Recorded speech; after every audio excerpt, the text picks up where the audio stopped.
राज्यातील सहकारी संस्थांच्या निवडणुका पुढे ढकलल्या। निवडणुका 30 सप्टेंबर पर्यंत पुढे ढकलल्या। अतिवृष्टीमुळे सहकार विभागाचा निर्णय। लोखंडी ठाकरे ब्रँड नाकारलाय। मुख्यमंत्री देवेंद्र फडणवीसांचा ठाकरे बंधूंवर निशाणा। भारताची मोठी झेप, अग्नि 5 ची यशस्वी चाचणी। अग्नि 5 भारताचं पहिलं आंतरखंडीय बॅलिस्टिक क्षेपणास्त्र।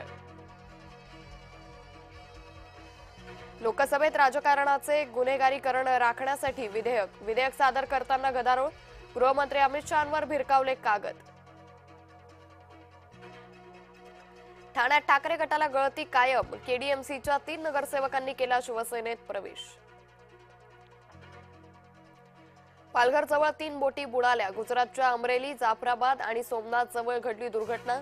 वादळी वाऱ्यांमुळे समुद्र खवळल्यानं बोट दुर्घटना। जय महाराष्ट्राच्या बातमीचा इम्पॅक्ट। बुलढाण्यातील 11,000 झाडांची कत्तल प्रकरण। विनापरवानगी झाडं कापणाऱ्यांवर कायदेशीर कारवाई होणार। संसदेत 130वी घटना दुरुस्ती। राजकारणाचं गुन्हेगारीकरण थांबवण्यासाठी ठोस पाऊल।